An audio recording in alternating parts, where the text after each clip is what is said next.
Yeah, of course. Thanks so All right, much, Rich. great. So today we're going to give you an introduction to UV fluorescence, and there you can start out really cheap and experiment around. There's also companies that will do more formal analysis for you, and you can buy uh, kits that are more professional in grade. But I'll kind of share what you can do with your own camera and just buying safety goggles and a UV flashlight. But we'll get into all that stuff. So today, I didn't update that, but so we'll cover how to join ASIS. We'll cover ultraviolet light, and then how to do UV fluorescence, and then we'll open the floor to the any observations or head scratching issues you've got going on. First, for anyone who is not already an ASIS member, this is the path. You can just go to the ases.org, and then there is a join tab there as well. This is a direct link that you can take as well. The membership, they have really low cost digital memberships, and you can go higher depending on your level of what kind of professional status you want, or if you want to become a lifetime member. They're all very affordable. The digital 1 year membership, standard membership, is so affordable. It's, yeah, they just, why aren't you joining already is kind of how I feel. So it's like I can certainly afford it on my PhD student budget right now. Okay, so let's get into the light spectrum that we're dealing with this quarter. Last quarter, we were actually working on the infrared. So we were a longer wavelengths, lower energy than visible wavelength.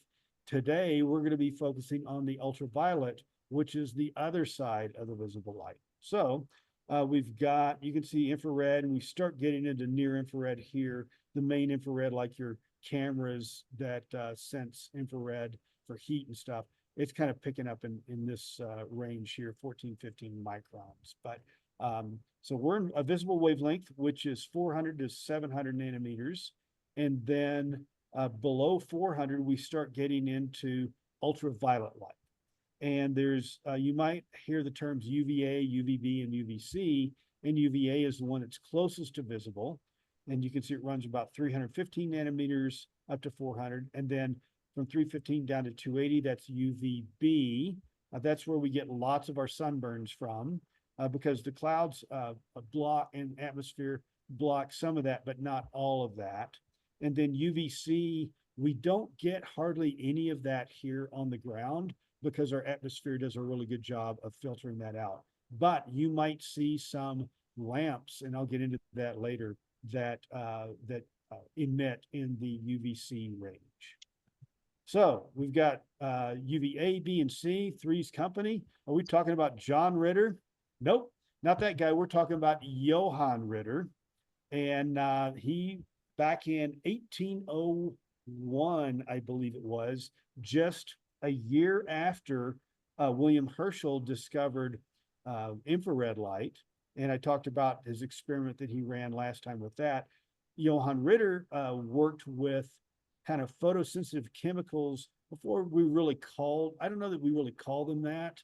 I actually saw a NASA webpage saying that he exposed light from a prism onto photographic paper. And I'm thinking, wait a minute, 1801, I don't think photographic paper existed. And actually, what he exposed it to was a film of silver chloride.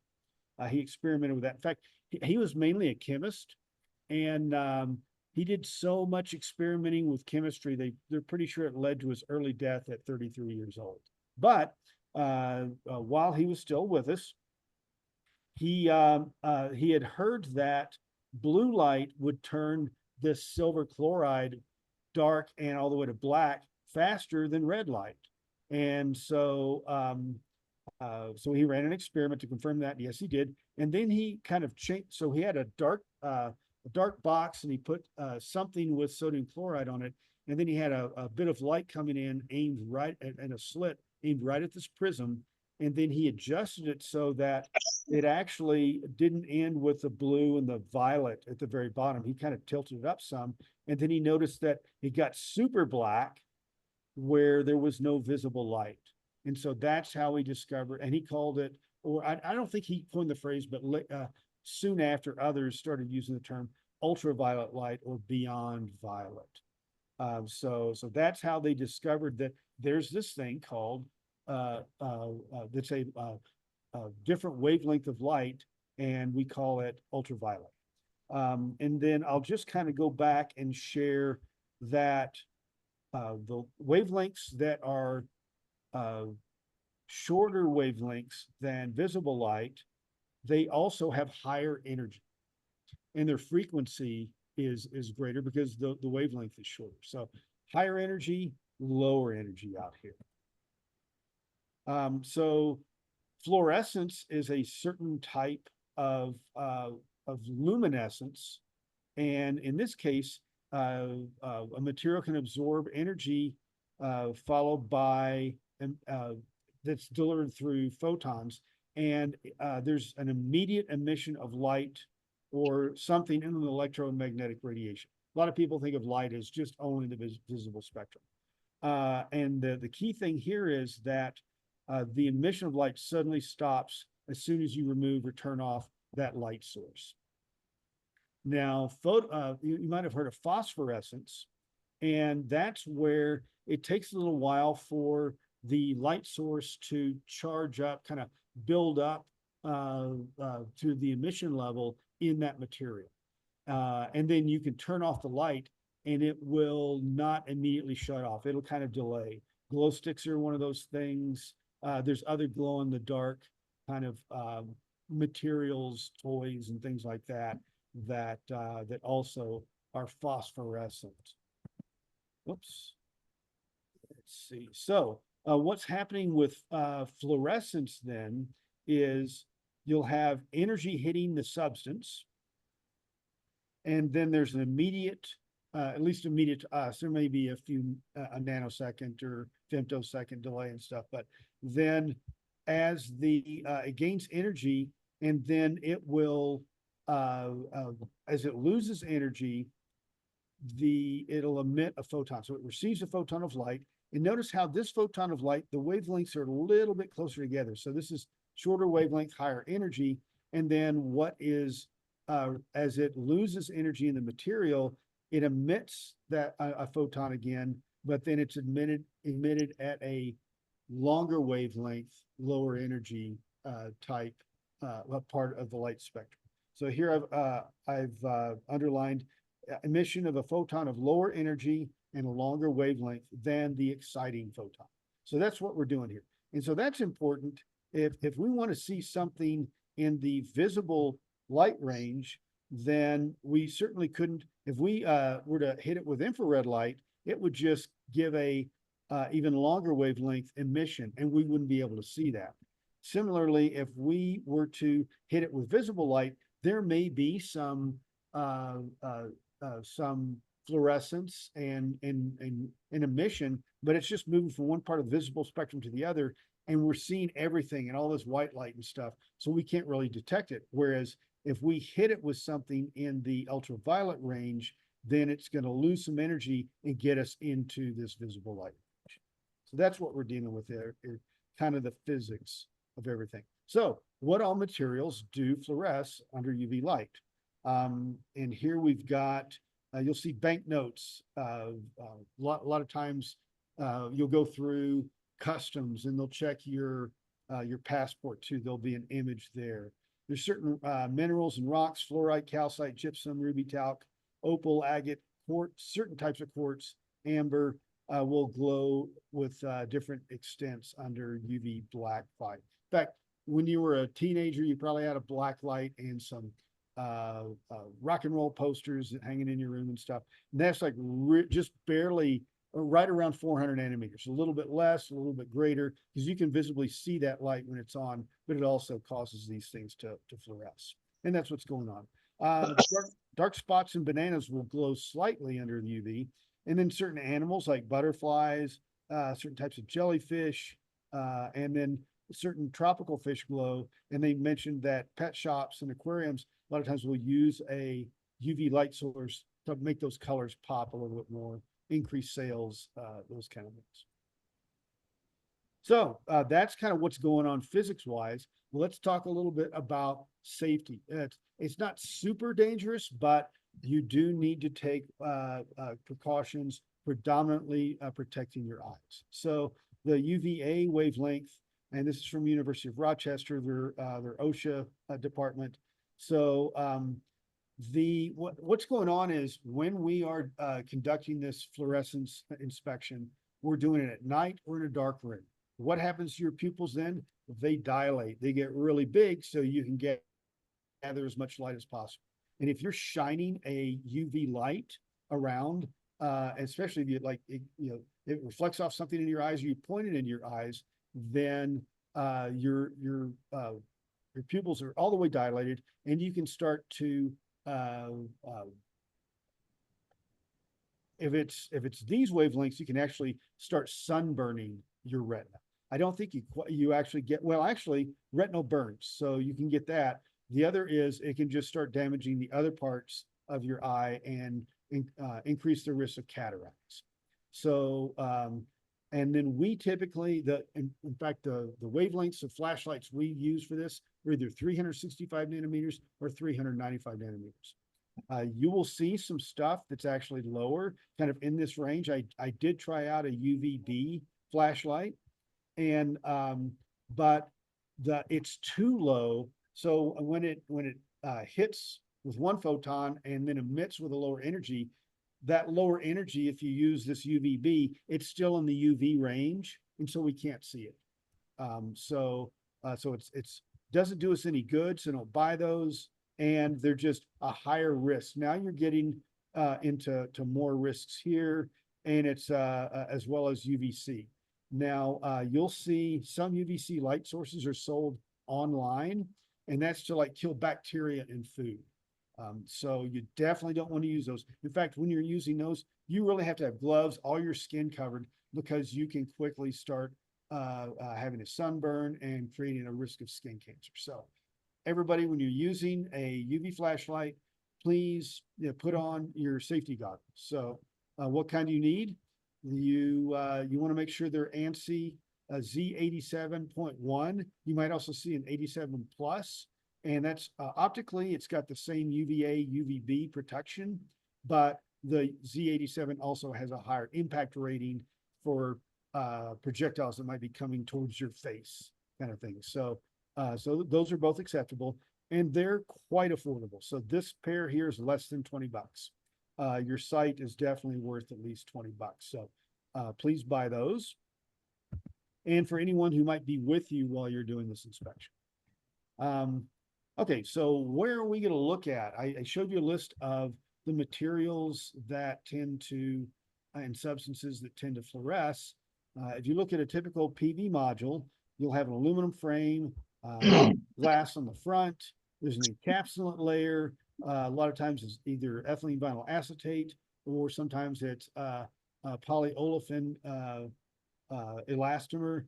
And then you've got the solar cells and all the metal interconnects. And then there's a back encapsulant, sometimes the same material, EVA. Sometimes they switched up a little bit, a back sheet, and then a junction box. Obviously now we have glass modules here with no back sheet, but still you'll have some form of encapsulant. So our focus is in the UV fluorescences, what's going on at this encapsulant layer, because that's the material that will fluoresce under light. A little more on the physics side here of, and this is the physics of UV fluorescence on modules, whereas before I was talking about the physics just of what causes fluorescence. So these are folks out of, I've met Mark before. He's on the IEA PVPS task 12 and task 13s. These are the folks I've not met. But anyway, this method relies on the excitation of fluorophores, what they call them, present in a PV module encapsulating material. So I showed you that EVA layer there. And the fluorophores are formed in the material over time when the module is exposed to sunlight. The formation rate of the fluorophores is increased by higher temperatures. So let's say you're in Phoenix, Arizona, where your solar array was. It's going to develop these fluorophores a lot sooner than if you're in New Hampshire. Just climate wise, your ambient temperature is significantly high. So you'll get more intensely fluorescing spots where higher temperatures appear or have been reached during the module operation.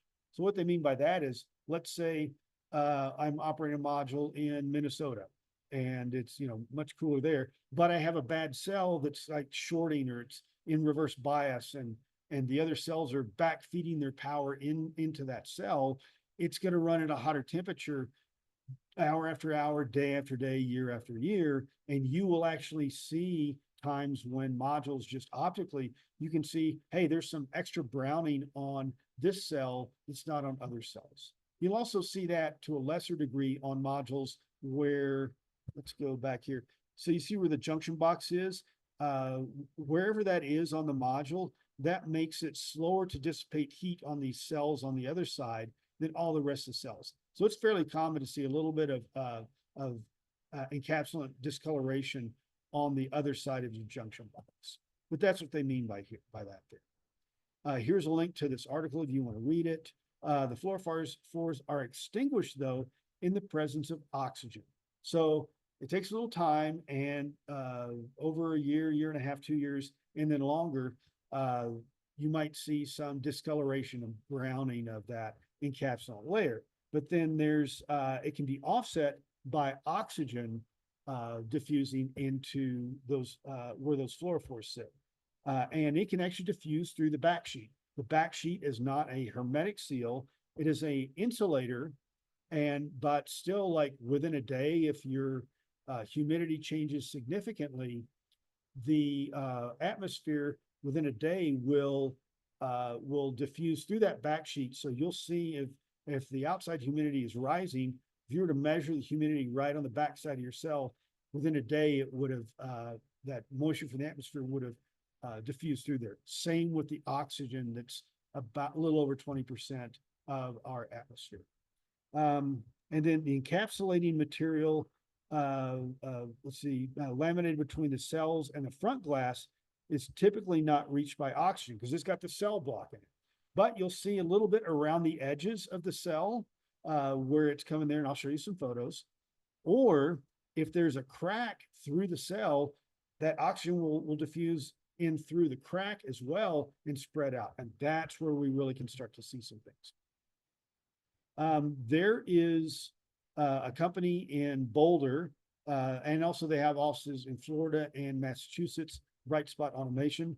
They do a lot of this. They also sell a commercial grade equipment too. If you want to buy a field kit with a really nice tripod, you can really extend up and look at modules, or you can also have them do services. You have a really large commercial array or a utility scale array. But they've got some articles here like best practices and survey of features observed in fielded modules. Here's an electroluminescence. That's something different. This one for imaging for solar panel product development and durability testing. And this one for comprehensive rooftop PV system assessment. So they've got some really nice reports there. There's this one also that is defect detection in residential systems. And Andrew Gabor. I don't know Philip, but I do know Andrew. And I'll just kind of share some highlights here. So the technique involves illuminating the solar panel in the dark with a steady state or flashed UV light, and then looking at the fluorescence from the top layer of encapsulant over the solar cells. For new modules, little fluorescent signal is seen, but as the panel is exposed to UV light and heat over a year or more, chemical species in the front, those fluorophores, evolve such that a detectable fluorescence image can be captured. So you got to give it some time. So let's say you had a hailstorm last week. You can't go out just right away with this method and detect if there was any damage. You would need to wait a year or longer before you could really tell. But you could do a photo today and then compare a year from now and know what the damage was. You'll see a typical square pattern that'll evolve where the center of each cell will fluoresce brightly, while a ring around the perimeter is 2 to 15 millimeters wide appears dark. The dark perimeter ring is due to oxygen penetrating the rear polymer back sheet and rear encapsulant layer but around the edges of the cells. In fact, you can kind of see in some of these images, the dark here is where this is the space in between the cells that have allowed oxygen to more easily diffuse through. And then where there are cracks, oxygen can also diffuse through that crack. A closed crack in an electroluminescence image will show up as a dark line less than a half a millimeter, but these will be greater than 2 millimeters wide as a dark line. And then the oxygen bleaching effect takes some time to evolve, whereas electroluminescence, right away you can tell. And they kind of compare between the two methods. Really, for brand new modules, no, you can't use UVF, but electroluminescence we do a lot. You can't help how bad a crack is because you can't really tell how much of the actual silicon cell is not exporting its power. Whereas EL, you can do that. There's no standards for how to do this inspection. It's more learn, get some experience as you do it, but there's no set standards. You don't need to power up the modules though for doing this, whereas you do for electroluminescence. Very fast throughput.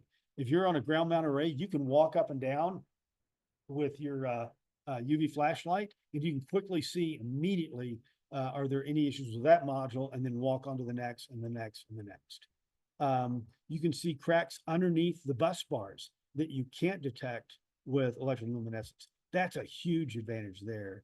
You can certainly see hot spots, and then sometimes you can tell when cracking happened based on how wide or narrow your crack is. So here's some example photos. They have a lot of cracking here. And then here's like, it's a little hard to see, but the daylight, you can see a little bit of cracking, and it's actually discoloration of the encapsulant. Even in the visible light, you can see it. Now, here's the thing. I've been looking at modules in the field, and in different light conditions, different encapsulant types, you're looking at it saying, is there browning? Is there discoloration of the encapsulant? Might that be a crack? It's really hard to tell. If you go back that night with your UV flashlight, boom, it pops right out, and you immediately, there's no question, you know exactly what's going on. So here's some other, these are some hot cells here. And then, yeah, I'll show you some more, but this is a good paper that you might want to read as well. So here's what you'll need. You got your safety goggles that are less than 20 bucks. You can buy multiple, there's a whole bunch of different varieties of light sources. I like getting some that have rechargeable batteries with a little USB plug to charge them up again. But typically you'll want to do the 365 nanometers, although because they work a little bit better than the 395s. For some cracks that are subtle, the 365 will definitely show it, and sometimes the 395 won't. Again, don't buy anything that is a smaller number, shorter wavelength than 365. You're just not gonna, it's too low of a small of a wavelength and too high energy, because as it emits after fluorescing, you still can't see that emitted photon. So these, you can see these are 30, this one's 60 bucks. I don't know why they're so expensive there. And then this is, this is like way too expensive for stuff. You can find a lot of stuff in the $30 to $40 range. And then cameras, you can use your point and shoot camera. I think we've used occasionally a cell phone camera, but I like my Canon G16. It's just kind of the standard one I use out in the field. You can use any of these point and shoots. You can also use a digital SLR. Those are great. Typically, I'll set mine where it will like auto adjust for the exposure time. When I click it with my G16, it will take 1 to 2 seconds to take the image. Now, I can hold it pretty steady, but if you shake some or you just want a much better quality image, you should set up a tripod as well. So anyway, you probably already have a camera that will work. So you need to buy your goggles and then some sort of a UV flashlight. So you can conduct this either at nighttime or you can do it in a dark room, but you have to have the modules removed from their mounts, from their racking. I typically just do it out in the field. I'm looking at ground mount arrays. If you're getting on the roof, have a ladder, have it secured, have a white light, visible light flashlight for getting up and down the roof, know where your edges are. It's really pretty risky being on a roof at night, walking around with just a black light. But so I don't really advise that.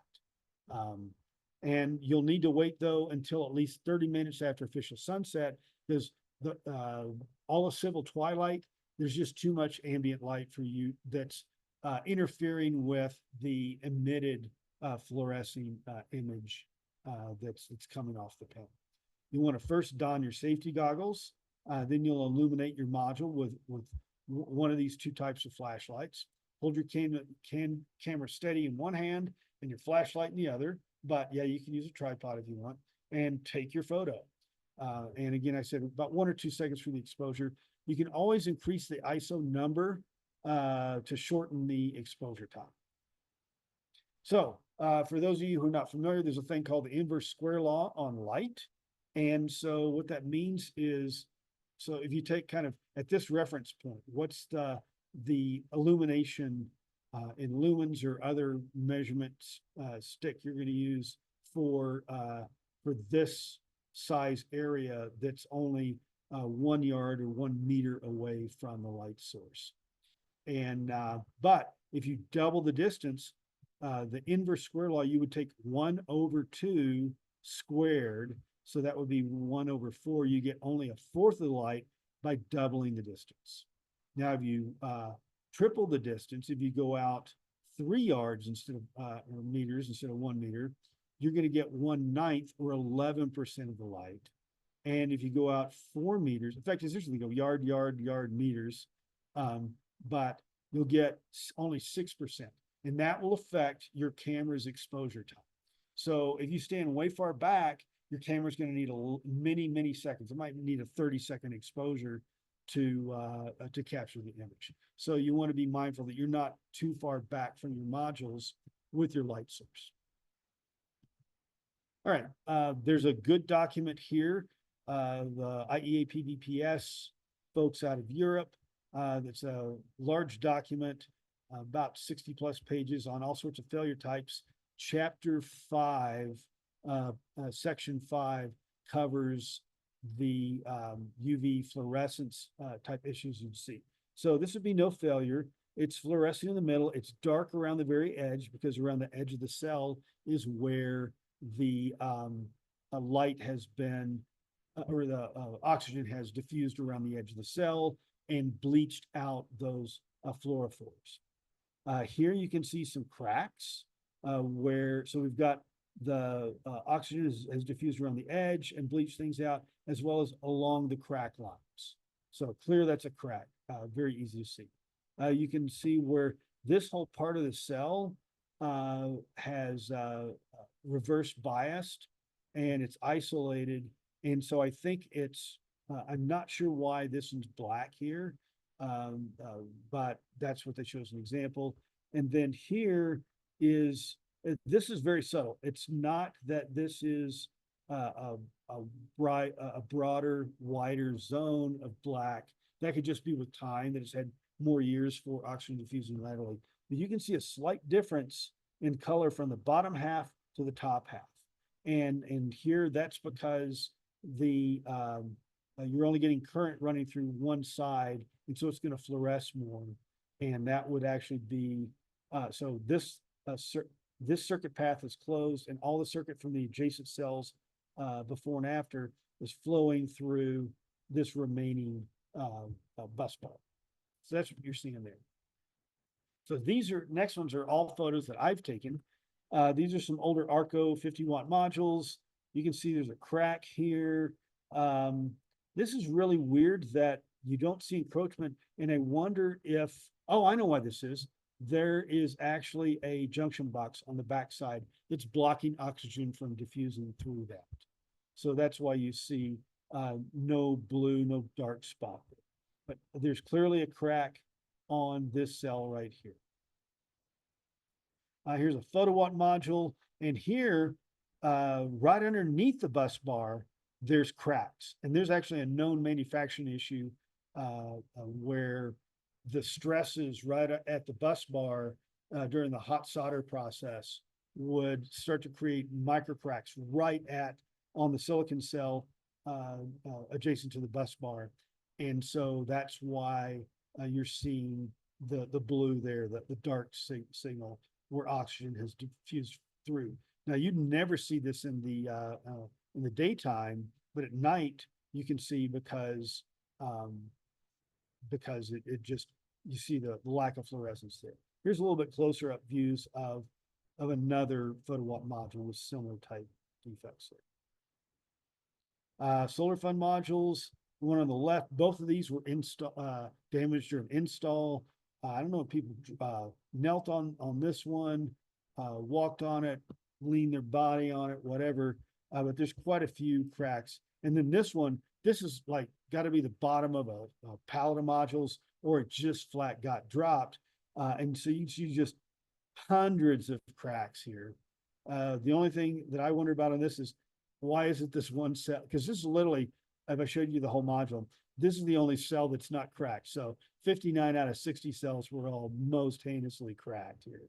So anyway, these are, I pulled them off the field. Most of this array was really good, but I found these that were quite damaged. And they didn't know because the school these were on, no one was up there. They didn't know how to look. They certainly weren't using this technique, but I'm really betting somebody dropped this module and said, oh, the glass didn't break, should be fine. No, the cells just cracked. And if you measure the power output, it's really, really low because most of these cells don't have a path out to the bus bars to shear load power. Here's some sharp modules. It's standard. The junction box is on the back side here, but it's doing something weird in that it's actually allowing more. Oh, in fact, I know what's going on here. So you would think, hey, if the junction box is there, shouldn't that be blocking the diffusion of oxygen? And that would be a good assumption, except these sharp modules use a certain kind of cell technology called heterojunction technology, HJT. And HJT cells really don't like having moisture encroach in, diffuse through the back sheet. It can cause damage to the cells. And as such, they have a different back sheet where they do an additional layer on the back that's supposed to prevent most of the moisture, if any, from diffusing through, except for where they mount that junction box. And so it had a path for oxygen right around that cell and the junction box on the backside to diffuse through. And then here, there's not only that, but there's a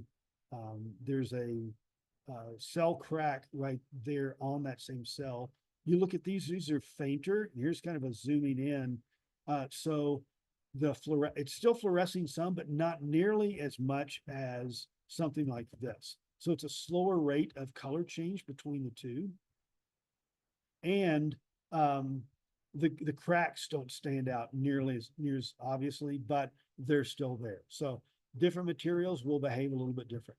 Here's an old Solec 80-watt module, very old, and you can see the diffusion started coming from all around. Eventually, with time, these would continue to bleach out and you wouldn't see this anymore. Here's some Shell 110 watts that I've got as well here at the Solar Reuse Test Laboratory. Again, much older, much more time for the oxygen to diffuse in around the edge of the sun. Here's some ET Solar 280s. These were installed around 2015. No, 2014. So, but they've got 10 years of service out in the field. And the encapsulant isn't really fluorescing like the other ones, whereas we can see a little bit of fluorescence coming from the back sheet and maybe back encapsulant, but there is still some oxygen that seep through along this crack and here. And these, you notice that they kind of originate from the bus bar. And again, that's part of that hot soldering process, soldering the ribbon tabs onto the bus bars that created stresses and microcracks that would begin here. And then over time with thermal cycling daily and seasonally, and the cracks grow and elongate, and they'll tend to expand as well. Now here's a 280 watt out in an array in the field, and then an adjacent ET Solar 300 watt. What do we know about this? Well, this isn't fluorescing the same way as this. So clearly there's a different encapsulant that was used here on the 300 watt versus on the 280. Here's some cracks on the 300 watt module in that same location. This one might have happened at a different time than these others. You can tell some of these are underneath, just directly underneath the bus bar, whereas others kind of start at the bus bar and come across at a diagonal. And then this is interesting. These are all 300 watt modules, but this one is fluorescing different than the other two. And that's because apparently someone procured a different batch type of encapsulant material, and now we can see it because it fluoresces different. Here's some more complex cracks. You see these? So you to leave them in place as long as there's not any optical burn marks on the cells during invisible light. But we would never reuse these because these complex cracks do have a higher probability of eventually becoming a hot cell, which can be a safety issue. But two different this is two encapsulant types, this type as well as that type. You can see the cracks, but they just kind of manifest different.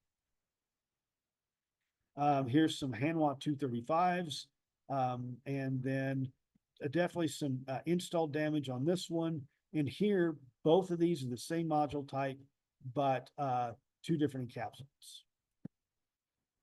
Here's some other, I've seen this just a few times where at the end of the roll of encapsulant material, they should have just cut it off and started with a new one at the edge of the module, but someone just like overlapped the two. And so now we have a brighter spot here that's fluorescing even greater. This is let's see, these are like 2018 modules, two different types, same module label and everything, but the encapsulant is clearly different. Both of these, just the bottom cells, there's some different color, and that's because weeds and sunflower were growing up in front of the modules, and it was shading them for months at a time, and causing these cells to be reverse biased. They would operate hotter during that period because they're sucking power, they're shaded, and it actually sucks power from the adjacent cells back into that no voltage shaded cell. And so because it's hotter more of the time, then these cells will fluoresce greater because of the heat. So summary, wrapping things up, modules don't need to be energized. You want to, UVF can identify multiple batches and suppliers of encapsulants that might indicate either a different factory line that should be considered a distinct separate population. If you're studying this array, it's like, maybe we've got two different groups. It could be a different factory line or a different batch, a different week or month from that same factory where they changed the materials. You can easily detect cell cracks that might be hard to detect in daylight. You can find cracks underneath the bus bars, very fast throughput, and then it's a low cost to get started, but you can purchase more professional UV inspection kits, like I mentioned at the Bright Spot folks, and even contract out for drone-based inspections on larger arrays. I know they're starting to do that. So if you own a utility scale array, you can fly around with a drone that's got the light source and the camera, and you just kind of go and you see something you want to, an issue, you can stop and take a photo and then keep going from there. So very efficient way to cover a large space there. And then, but modules have to operate in the field for about a year and a half or so, so that the sunlight and the temperature can begin to degrade the encapsulants. It's less effective or not at all on non-EVA encapsulants. I'd say it's more likely to just be less effective, but there are certain encapsulant types that you just won't see. So that's it. What questions do we have? Rich, I have a question. Can you hear me? Yes, Charles. All right. Your last comment about using drones, you have to fly them like 1 meter above the panels because of the that effect of whatever you call it, that Yeah, the degradation. Emperor Square Law. Yeah, you want Yeah. to You'll want to fly them fairly close. I'd say certainly within 5 meters of the array, which is fine. 5 meters is certainly fine because you're getting the full module image and you're just kind of scanning it across the entire row and stuff. So, but yeah, good question. Okay. Drone's a lot easier than a ladder. Yeah. I have hooked things up with a ladder before too, with just setting my camera up on, it depends on the angle of the modules that you're trying to look at. Um, Rich, there's quite a few questions from Drew Gillett on the chat. I'm happy to read them out, or unless you want to. Yeah, let's see. So I see he's got, I have one panel of 43 in Florida, Canadian Solar 240 that's 13 years old, has half the output, appears to have delamination on the front side. Working on getting warranty. What percentage of output is lost with various degrees of cracking? So with UV fluorescence, you can't tell, but here, I'll pull up a quick photo of some electroluminescence, which is the technique to be able to tell how much of the cell is not producing. Now you can do some interpretation. If you have a crack here, in fact, I'll come in with an image and shit. In fact, oh, here's one of the ARCO modules. Good, I will share this. Come on. All right, so share.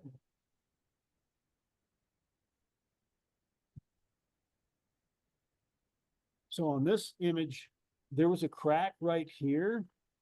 So your path going out, you've got your grid lines that go up and down here and you're across your bus bar.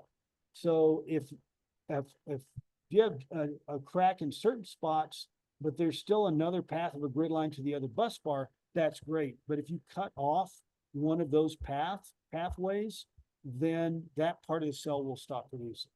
Let me find another image as well. Let's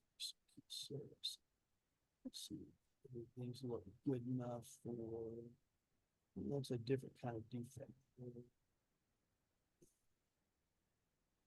Oh, no, not, oh, here I'll do the field as it shows some one. Oh, in fact, here's one of those bad modules that was so terribly damaged. The one that I said, I think it was dropped or is at the bottom of the pallet. I'll let you see this. So let's stop share. Share.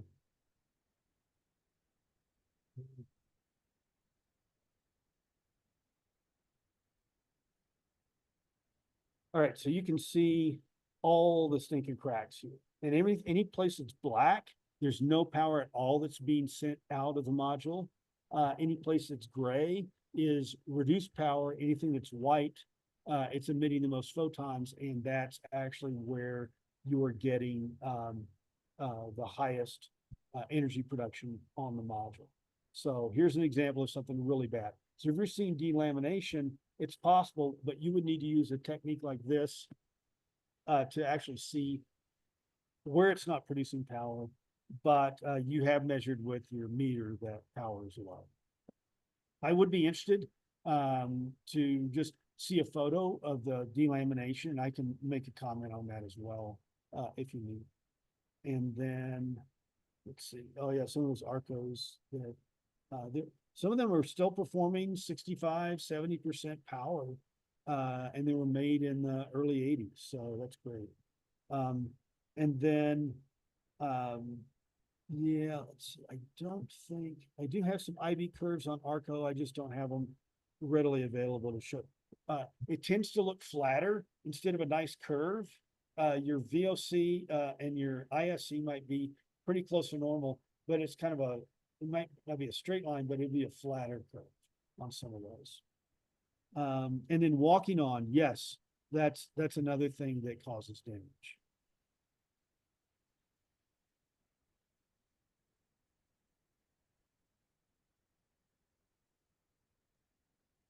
Richard, I have another question, if I may. Sure. You mentioned damage, like you said, dropping them, people walking on them, hailstorm. Is there any indication that salt spray on coastal communities can cause degradation in solar panels? Yeah, so a couple things that can happen is that the salt spray might start to damage the edge seal around where the glass meets the frame. And there's still, you've got sodium in that environment as well.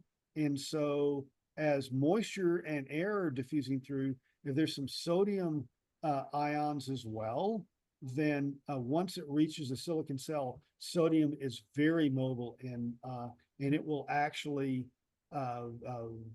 donate.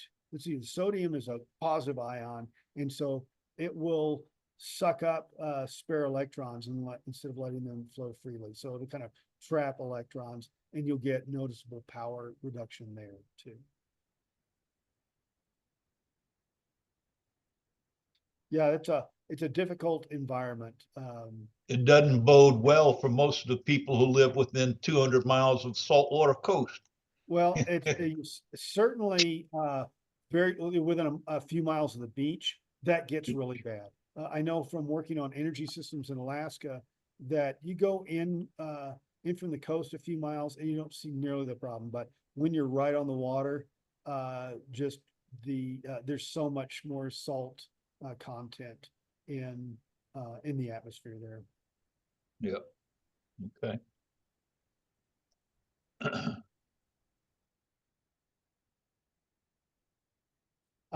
One other thing, let's see, I think on my slides, there is, let me just share this real quick.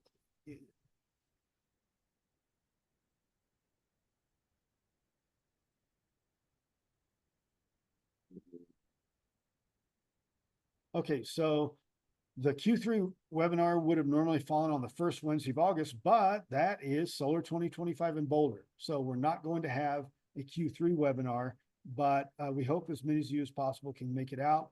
We'll have the technical divisions meet up August 4th in the afternoon, and then you can certainly engage with us all throughout the conference. We're always looking for a member interested in showcasing their own array to share their experience of installing and maintaining their system. It can be of any age, so contact us if you'd like to share that experience for one of the webinars. And you don't need to be the whole webinar if you have a shorter presentation, but we'd love to hear from you. There will be another one in late 2025 or early 2026 on the PD reuse best practices technical report that's coming out. I'm a co-author on that, so I'll be sharing that. But that's the horizon now for the webinars. Thank you so much, Rich. That's great. Oh, let's see. Drew has one more. Oh yeah, and you know, and hurricane losses like that, it's even if the glass isn't broken, you can use this method and electroluminescence both to sample and say, hey, we need to just replace the entire array. It was all experienced the same environmental conditions. It's just a kind of a probability curve of exactly what it took of the force to break the glass. But if the glass is broken, you know the cell's broken. So, oh, Mike's got a question too. Either that or Mike. Yeah, Rich, I just wanted to thank you for your presentation. And I'm not always able to come to the ACES conference, but usually when it's in Boulder, I am. But this year, the conference is booked the same week as the National Agrivoltaics Conference in Chicago, the national conference. So being that that's what I do mostly is utility scale solar and wind, and the crossover because I in sustainable agriculture as well, and the dual use of solar and farming in agrivoltaics. It's more aligned with my work, and rooftop solar and distributed solar is kind of more of my hobby. I probably going to be in Chicago for the agrivoltaics conference. But that was just a great presentation, Rich, and I really appreciate it. And I'm going to miss you all in Boulder this year. Thanks, Mike. Well, Ella, I've got another meeting starting in 3 minutes, so I should drop off here. But thanks everybody for coming. So much, Rich. Appreciate everyone's time today. All right, see ya. Have a good rest of your day. Thank you all.